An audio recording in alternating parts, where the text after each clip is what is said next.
Cayetano, you have 2 minutes, sir.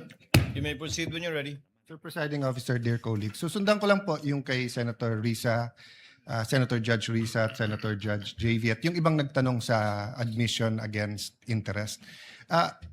You stated this already, but just for the record, you viewed the whole video, right? The whole 2-hour video. The November 23, Yes. Sir. Yes. Yeah, isang beses, sir. Isang beses lang. Yes, sir. Okay. And how many times there has the Vice President made admissions against her interest? No, sir, ang tinutukoy ko po ang admissions against interest doon sa November 26, sir. No, sabi mo yung November 23 din na ayaw ng defense gamitin contracted. So yung kinausap is also an admission against her interest, di ba? Di, sir, ang sinasabi ko pong admissions against interest, yung November 26 video po, sir. Na sinasabi niyang totoo yon at hindi niya Yes, sinasabi. sir. Okay. Opo. So doon sa November 23, may nakita ka doon na admissions against interest? Insofar as I'm concerned, na nireiterate niya. Hindi, not reiterate. Siguro para malinaw, in your mind or as a lawyer or as an NBI agent, what is an admission against interest? Yun nga po, yung ini-explain ko po kanina. Ito po yung isang bagay na ginawa ng isang tao na... Hindi ginawa, sinabi. Sinabi Kasi ng, it's admission eh. Apo, sinabi ng isang tao na ikakasira niya, but then instead of denying na sinabi niya yon, inadmit pa niya ito, ni-reiterate Okay, niya. very clear yon. And you and Agent John Mark Kalilong said that the basis of the investigation was the November 23 video, the basis sa inyong affidavit of investigation sa nag-file ng kaso is certain portions of the November 23 video. As well as So, the November, as well as the As well as October 8, other evidence. Okay. Opo. Sa November 23, ilan ang admission niya against interest?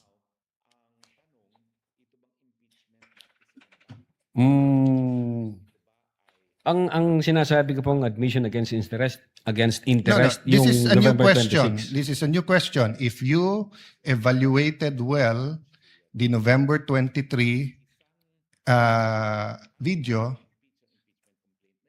is there any circumstance in that video that you believe that the Vice President made admissions against her interest? Plain ho yung utterance niya doon, Your Honor. Yung nakita lang ho namin, yung utterances niya. Insofar as I'm concerned, yung admission against interest nangyari nung November 26. Mr. Witness, sagutin niyo na lang ako. Lahat ng admissions are utterances. Yes, sir. Okay? Admissions is verbal. 'Di ba? Hindi to yung parang admission sa court. Pwede mo i-admit yung documentary evidence, pwede yung object evidence, pwede yung statements. When we talk about admissions against interest, especially in context of what we're talking about, may statement na laban sa interest niya. Yes, sir. So tinatanong ko dun sa buong video, meron ka bang nakita? Wala. Yes or no lang yun, meron or wala. O meron at wala, hindi yes or no. Kayo nag-evaluate nun eh. Meron o wala? Admissions against her interest. Yes, sir. The fact na in-utter niya yun. O which one nga? So meron ilan at ano yun? A little leeway, Mr. Presiding Officer, kasi hindi natukoy masyado yung tanong. Senator Judge Arad may proceed. Yeah. So which statement that? That one you're mentioning now. So yung sagot mo, meron.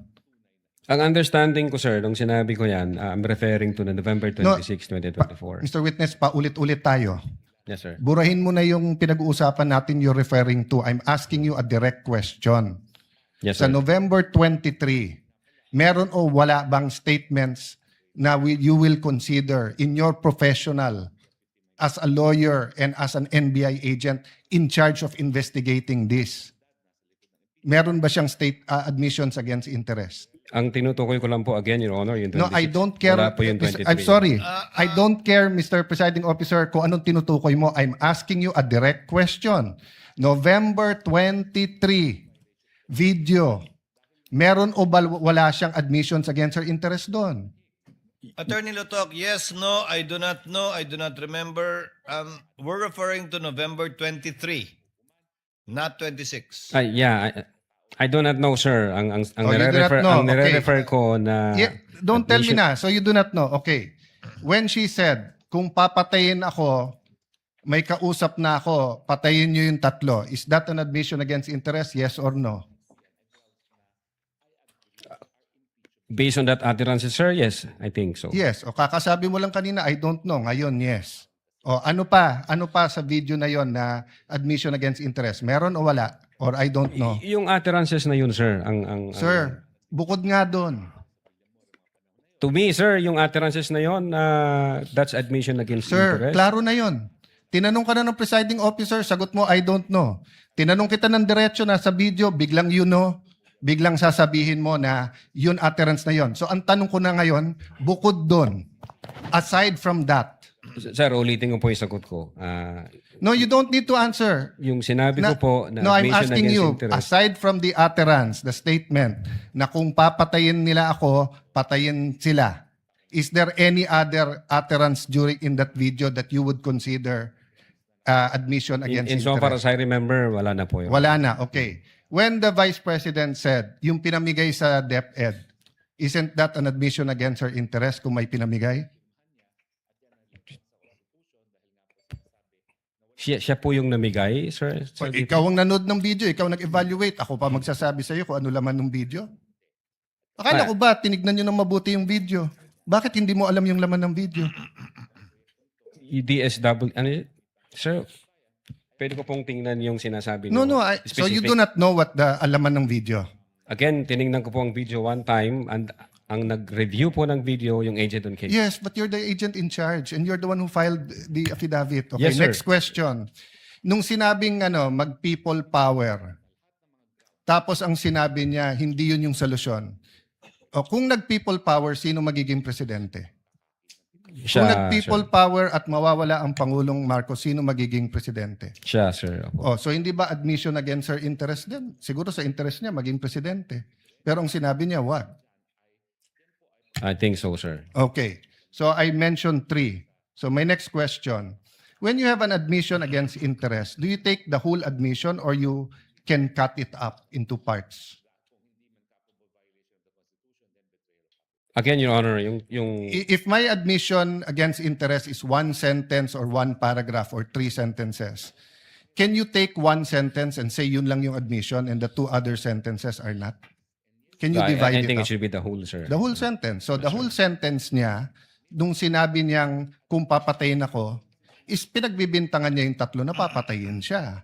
So if you say it's an admission against interest and you believe it, you also have to believe na papatayin siya nung tatlo. The same thing, if you're going to say na namudmud siya sa DepEd, ang sinabi niya galing sa First Lady yung pera. So you're also going to have to believe that. So if you're going to believe her, na yung ibang sinabi is seditious, ngayon sinabi nga niya, hindi solusyon ng people power. So as the evaluator, bakit hindi consistent yung evaluation niyo nung video? No, I think yung in so far as people power is concerned, I think sinabi niya yata na, yes ma'am, natutuwa ako dun sa ginagawa niyo. Hindi. Your Honor. Pwede ko pong ulitin. Your Honor. Let the record speak for itself. It's on Yes, Your page 26. Same paragraph nung sinabi niyang papatayin, no? But having said that, last question, no? Bakit sa cybercrime ni-refer? Ba't hindi sa anti-terrorism or sinabi mo meron intel group? Bakit sa cybercrime? Your Honor, my cyber aspect po kasi yung violation. Okay. What are the aspects of the alleged threat? One is the cybercrime grave threat. The other one is a possible assassination threat, right? No, Your Honor, yung sinasabi kong my cyber aspect, the utterances was made through Through cyber. And the utterance, in accordance with you, constitute grave threat. Yes, sir. But if she meant it, and if it is true, and if it is accurate, it's also an assassination plot, isn't it? Kung totoo yung utterance niya, napapapatay kita, may kausap na ako, hindi ba assassination plot yun? Maybe, sir, yes. No, hindi maybe. NBI kayo nag-aano eh. May nagsabi sa presidente, papatayin kita. How much plain can that be as an assassination plot? That's why, sir, may validation process. That's sir. why may validation. Kaya yun yung tanong ko. Ano ba mas mabigat, yung assassination plot o yung cyber aspect? No, Your Honor. Under No, the- diretsong tanong. Hindi no. Anong mas mabigat? It's a direct question. If you were NBI director now or whatever, you were PNP chief, dalawang iniimbestigahan mo, yung cyber aspect na pwedeng cyber libel, pwedeng grave threat, at yung assassination plot, ano mas mabigat sa dalawa? Ano yung prioritize mo? Your Honor, yung cyber aspect, based on the law, mag-a-add siya ng 1 degree higher doon sa... So, magdidebate tayo kung anong higher, papabayaan mong mapatay ang presidente. Kindly wind up, Senator Yes, Judge I'm Allen. winding up. The point I want to make, Mr. President, is whether I was the PSC, the Executive Secretary, NBI, or an ordinary citizen, my first concern is wag mapatay ang presidente. Yes, sir. But instead of the NBI director taking it upon himself, giving it to the anti-terrorist or to the intelligence, sa cybercrime binigay. Your Honor, again, uulitin ko, yung utterances was made through Yeah, information and so communication technology. Kaya may I hope if jurisdiction any on one of my cybercrime colleagues here division. become president, magbago yung attitude ng NBI. Mas importante pala cyber kaso sa buhay ng presidente. Not necessarily, Your Thank you, Honor. Mr. President. Noted. Counsel for respondent is recognized for his recross, if any. Just a few